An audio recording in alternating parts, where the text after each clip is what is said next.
What is it you're passionate about? What is it when you were a child that you stopped doing? Do you miss it? Come back to that. Come back to that piece of you you've lost. What is Dharma? What does following your Dharma mean or look like or feel like?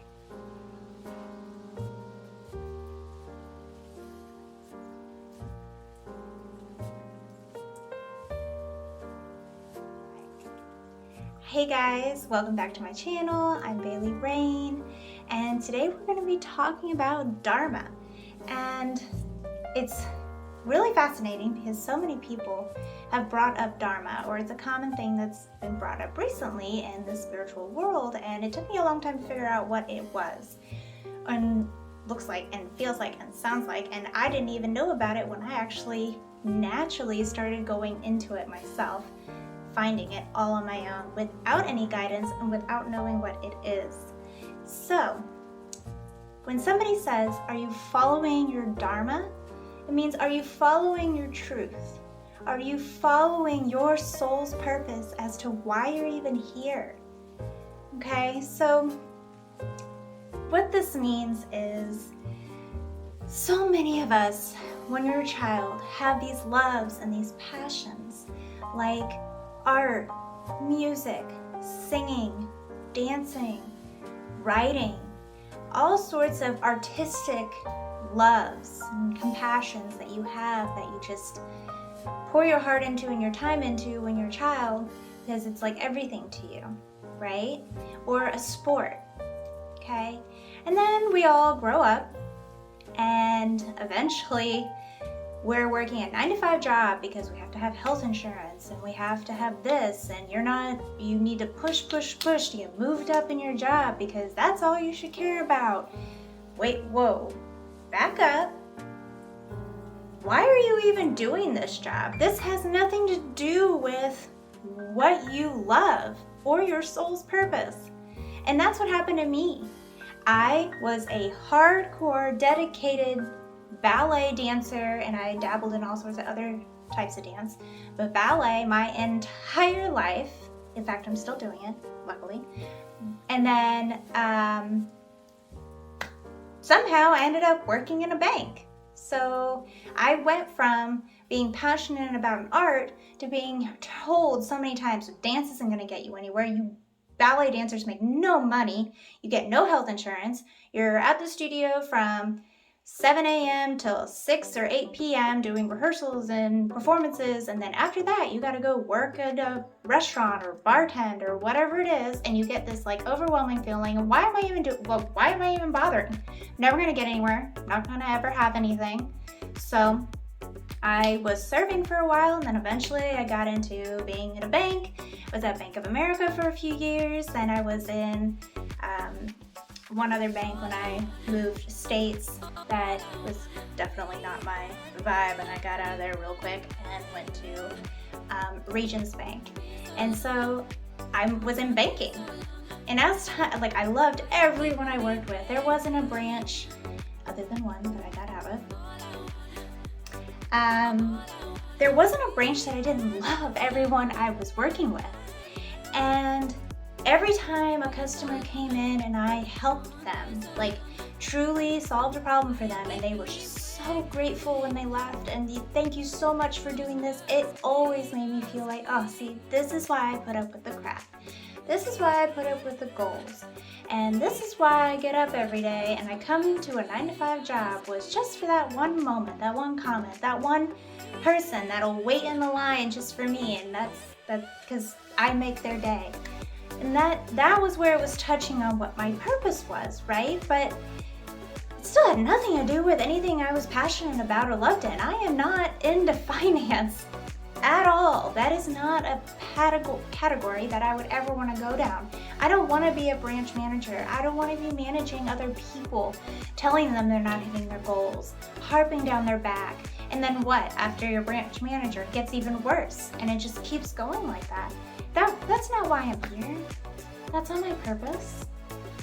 And certain circumstances happen that one of the branches I had transferred to ended up being closed, and we had to either choose to take our severance or move to another branch. Well, at the time, I was terrified of not being at that bank. I was terrified. I had such good friends and such great connections. I was devastated. And the last thing I wanted to do was take my severance and leave, right? Like, I didn't want to do that.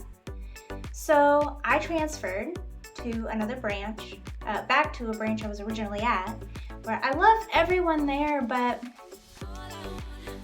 there was new direction, new things happening in the bank, and I was just feeling like drained again, that what I was doing wasn't ever enough. I was in training to be promoted, and they had kind of crapped on that in a previous situation, and that they weren't going to pay me for my promotion the accurate amount, because there's some, I don't know, it's a long, complicated thing. There's nothing to do with anything, but one day I was going into work late, and I was really getting into meditating every single day and doing my yoga every single day in the morning, and I didn't have to be at work till like 9 or 10 that day, and I was sitting in a meditation, and all of a sudden I thought, I could be doing this every day. I could be home meditating, working on my YouTube channel, which I have another YouTube channel that I'm talking about at this time, on hikes and UTVing and all of that stuff, because that is what I'm passionate about. I'm passionate about nature and getting people outside and being outside myself, because it fills my soul and who I am, and being in nature, it's just beautiful. And I'm like, and finally, and I said, I really want to get into some modeling and some acting. What am I doing? What am I doing? So not long after that, and having a few discussions with my husband, I put my 2 weeks notice in and I left. And I got a few agencies signed. And what was interesting is I ended up not getting much work. I mean, it comes and goes with that. But having that time where I wasn't going into the 9 to 5 gave me more time to focus and heal and really figure out what my purpose was. And once I started making these videos, I feel like starting my other YouTube channel was to prepare me for feeling confident enough to really dive into what I was passionate about, and that is yoga, spirituality content and discussions, and healing people physically, mentally, helping people find their purpose and the love of life, because our life is so short. And then eventually I found this book. Crap, I have to get the book. I thought I had it next to me. Hold on. So back up, I didn't find the book first. I found her podcast, which is Higher Self Podcast. And this is by Sahara Rose. And when I found it, so this is the book. I highly recommend it. I'm almost done with it, so I'm talking about it before I'm even done with it, but everything's fresh in my mind that I want to discuss, so I want to do that. So get this book. If you are really, really curious about finding what your Dharma is, I highly recommend it. She's got questions you can answer and fill in and all sorts of stuff, so I'm loving it. It's helping me see that I am on the right path, that I have made the right decisions, and I'm really glad I picked it up. But what is it you're passionate about? What is it when you were a child that you stopped doing? Do you miss it? Come back to that. Come back to that piece of you you've lost. Join a group that does the same activities. And bring that back into your life, and then find, how can I incorporate this on my daily, as my life? How can I make money doing what I love and not just doing what society tells me I need to do? Oh, you need to go to work. You need to have this. You need to have that. You need to... Come on. No. If you really are passionate about something and you love it more than anything in the world, everything else will fall into place over time. And I'm still waiting for everything to fall into place over time, but at least I know every single day I am doing what I feel like I am supposed to be here for. I am dancing every day and performing every now and again. Yeah. I'm working on the content that I really wanted to work on. I am going to get my yoga teacher training certificate. I am going to go out there and help people physically and mentally. And I am showing people hikes and encouraging people to get outside, getting out on the side-by-side and for guys and experiencing nature that way, and tips and tricks and information that can help people. I am helping people in a way that is totally different than what I ever imagined doing. I always thought dance was bringing the beauty and the movement of dance into the world was it, but then I fell off that track. And it's really interesting how things have shifted, because if you watch my intro video, yoga was my go-to after when I had quit dancing for a while. And yoga brought that movement and that breath back in my body that I was lacking in a smooth, flowing, beautiful way that was similar to ballet. And so then that twisted into this. And that's what's funny about Your Dharma, is it's gonna twist and turn and shift. I like to teach. So let's just say you love to dive, but pool diving, okay? And you haven't done it in years, but you're still passionate about it. Go teach. Go teach information stuff. Write a book about it. You can transfer your Dharma into any way, shape, or form that you are still doing it and sharing it with others to help them. Do you love cooking? Well, what the hell? Just start filming cooking and put cooking videos up. Start a blog. It doesn't matter how saturated a topic is. And this is what's really important to remember, because I was told, oh, there's so many yoga channels. No. It is where it's coming from. It's your why. Why am I doing this? What is your story?